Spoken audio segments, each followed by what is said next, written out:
U.S. President Donald Trump has issued a stark warning to Iran, setting a Tuesday evening deadline for the reopening of the Strait of Hormuz or face what he described as severe consequences.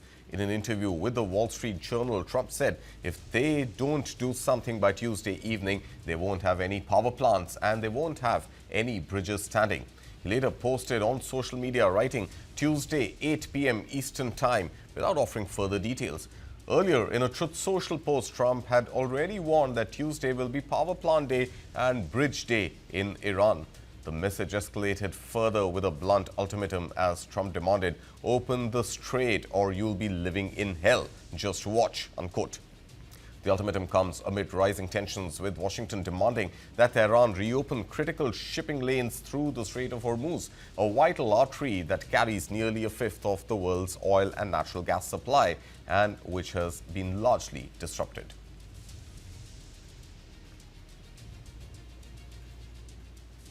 Meanwhile, Iran's Revolutionary Guard said that the Strait of Hormuz would never return to its former state, warning the United States and Israel of what it described as a new security order emerging in the Persian Gulf. The Strait of Hormuz will never return to its former state, especially for America and Israel. That's exactly what the Islamic Revolutionary Guard Corps, or IRGC, said in a post on social media platform X.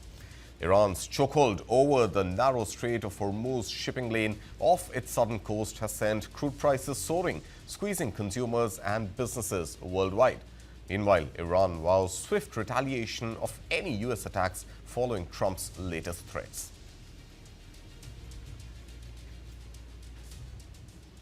Iran has also threatened that the next phase of its attack on the U.S. and Israel will be much more forceful. In a warning message, Iranian military spokesperson said the disgrace of the U.S. president in distress and the defeated American army will not be rectified through rhetoric, media warfare, and psychological operations.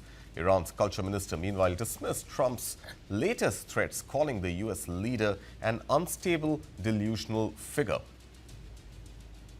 به دنبال تلاش‌های مذبوحانه ارتش تروریستی آمریکا به منظور عملیات امداد و نجات خلبان جنگنده ساقط شده خود، تعدادی از هواگردهای دشمن در بامداد 16 فروردین 1405 وارد کشور عزیزمان ایران شدند. با یاری و نصرت الهی، با هوشیاری و آمادگی رزمندگان اسلام در نیروهای مسلح، با بهره‌گیری از جنگ الکترونیک، سامانه‌های نوین پدافند هوایی، اجرای طرح دفاع موزاییکی زمینی و ایجاد حصار نظامی و امنیتی، تعدادی از این هواگردها شامل 2 فروند هواپیمای ترابری نظامی C-130 و 2 فروند بالگرد بلک هاک مورد اصابت قرار گرفته و مجبور به فرود اضطراری در یکی از مناطق جنوب اصفهان شدند. پس از تکمیل عملیات محاصره دشمن توسط رزمندگان قهرمان ایران اسلامی، دشمن زبون به منظور جلوگیری از بی‌آبرویی ترامپ، رئیس جمهور آمریکا و هیمنه پوشالی ارتش خود مجبور به بمباران شدید هواگردهای ساقط شده، تجهیزات. Meanwhile, the Iranian Foreign Ministry said that Iran will retaliate in kind against any attack on its national infrastructure, making it clear that U.S.-linked assets could be targeted in response to what it calls any act of aggression.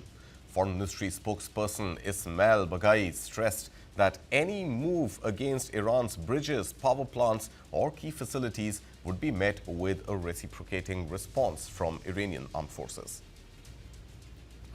Iran's reaction would be one of reciprocating any such attack. Our armed forces have made it clear that in case Iran's infrastructure is attacked, we would react in kind. Our armed forces would target any similar infrastructure that is owned or in any way or manner related to the United States, or contributes to their act of aggression against Iran. This is not something that we will do it voluntarily or by willful decision. This is something that is as part of our defense measures against their illegal act. I guess the American people have come to understand that this is not their war. This is a war of choice by the United States administrations, perhaps on behalf of a genocidal regime in our region. The fact that they poured into the streets of different states and cities of the United States indicate the fact that they're not supporting this war of aggression by their administration against Iran.